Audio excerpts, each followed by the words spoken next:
Let's start today's session with one story of mine. Okay, many years ago, I was not clear that what I want to do in my life. Even after working for 19 years in the pharmaceutical industry, I was searching for my purpose and I was searching to do something worthwhile so that I can contribute something to this world, to this society. I wanted to do something so that I will be satisfied that yes, I have lived a life and I have done something great in my life. So I was thinking that whether to continue in the pharmaceutical industry or I should start something different.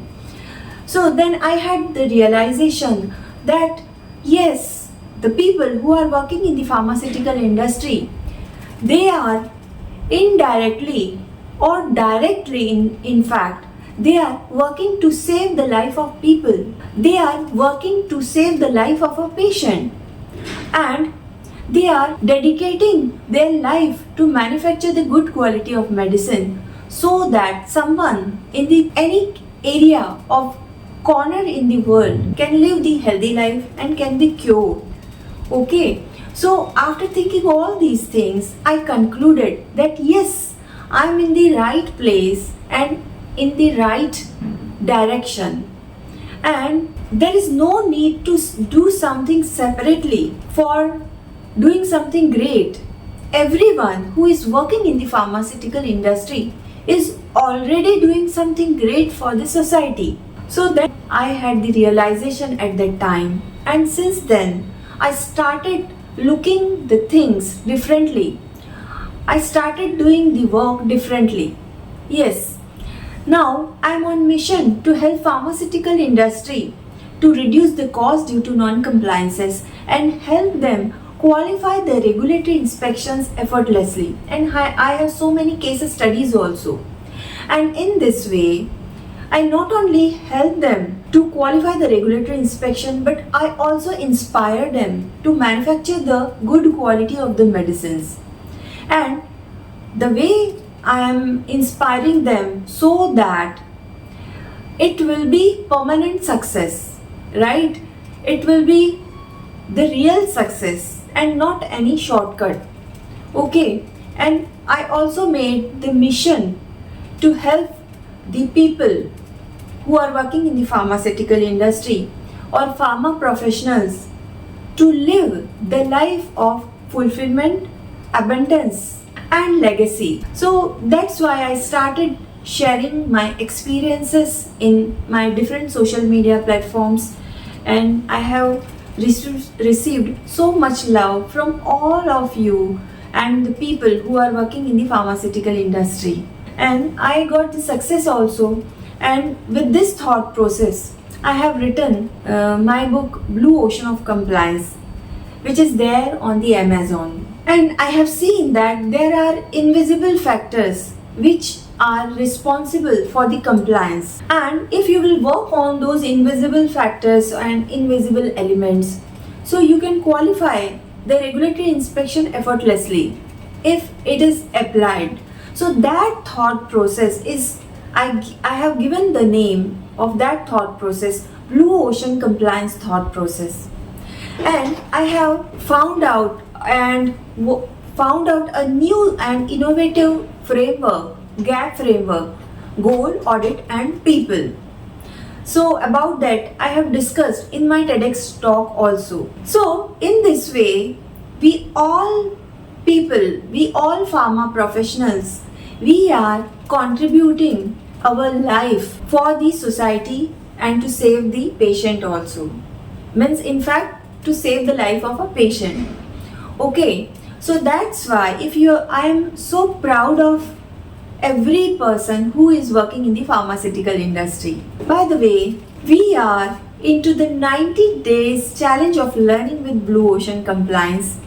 Let me share with you when before 23 years, right? When I started my journey in the pharmaceutical industry, so everything was very new and I was not having any idea about this industry. Yes, I was a science student, means I am a science student. I did my MSc in chemistry, and I was having the understanding of the concept, but pharma was something very new for me, and there was no one to guide me also.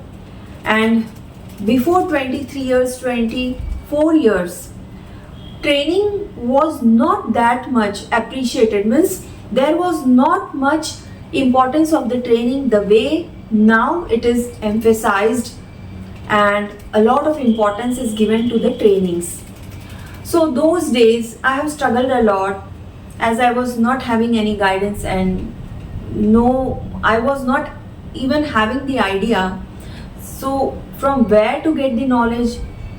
Nowadays we are all so much fortunate that regulatory authorities, they are paying a lot of attention, or they are giving a lot of importance to the trainings. So this is the one part of the struggles I have done, and it may be the story of many pharma professionals.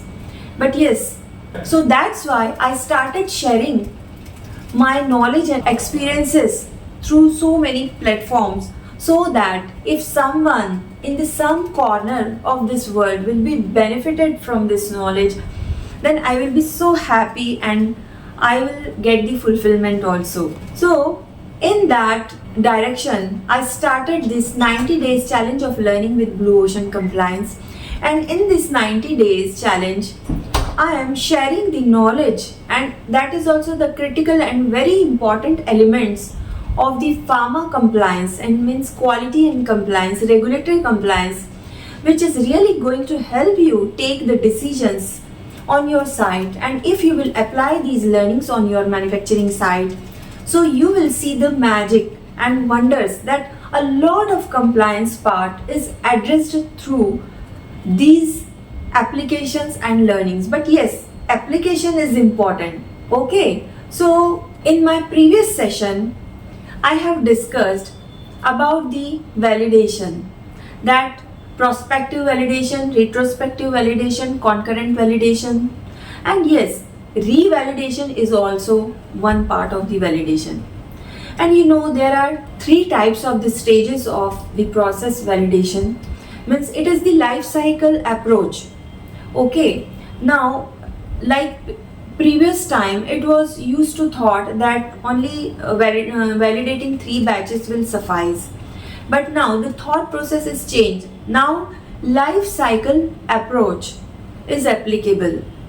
Means product is developed, the qualification is performed, and then continuous process verification is performed. So life cycle approach is applied in the process validation or validation of the processes. So now we are going to discuss few concepts today, and I have told you that reading all the guideline and applying nothing is not powerful, but the powerful is that you will learn only one thing one day or one thing at a time, and you will apply that learning on your manufacturing site. That is very powerful, and it is going to give you result, because results comes only when you apply your knowledge. A lot of information is there all around the world, even a single click, right? It is available freely. But what is important, that is application.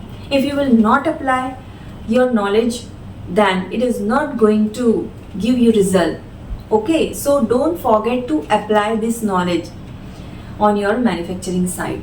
So as we were discussing about the ICH Q7 and API manufacturing, so whether life cycle approach is applicable for APIs also?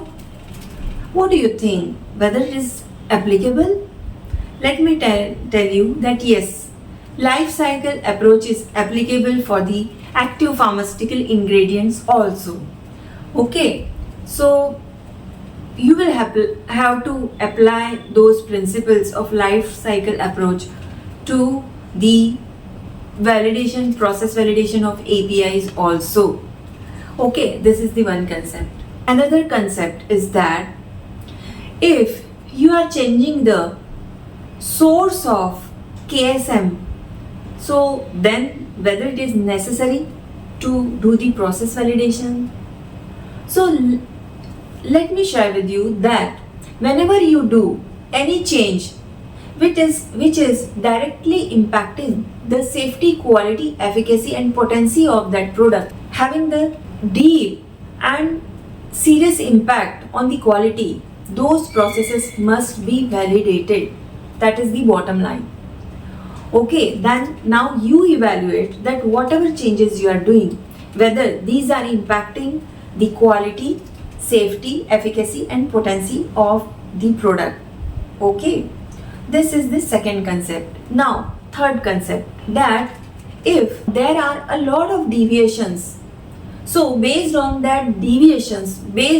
those deviations, whether we can expand the range of that parameter. What do you think? If you are seeing a lot of deviations in the range, so whether the range should be expanded? No. You cannot expand the range of parameter only based on the deviations.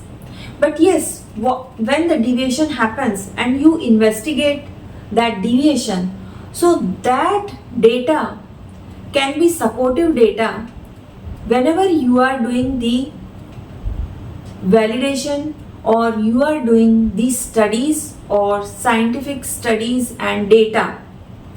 You are collecting that data. So the data of that investigations of that deviation, of those deviation, can be the part of supporting data for this. But yes, only based on the deviation you cannot expand the range of any parameter. Okay, so these were today's learning. And yes, have you watched my previous videos which are there on my channel, YouTube channel? The name of my channel is with my name only, Dr. Rupali Paranspe. And do not miss to watch those videos. Every day you watch one video, you make your notes and you check on your manufacturing site that whether those things are in compliance or not. And you make sure that those points must comply in line with the guidelines and standards of regulatory authorities. Okay, so do not miss to subscribe to my YouTube channel so that you will not miss any of the sharing which I have brought for you. And yes, you share your learnings in the comment box in the social media platforms or my channel, so that I would love to read those learnings. When you write the comment and learning, so what happens that you type, you write, your brain, your eyes and all senses are focused to learn and share and write. So you learn a lot in this process. Okay, so that's why you share your learnings and I would love to read your learnings. Okay, with this, Dr. Rupali Paranspe signing out until we meet again. Bye. Thank you.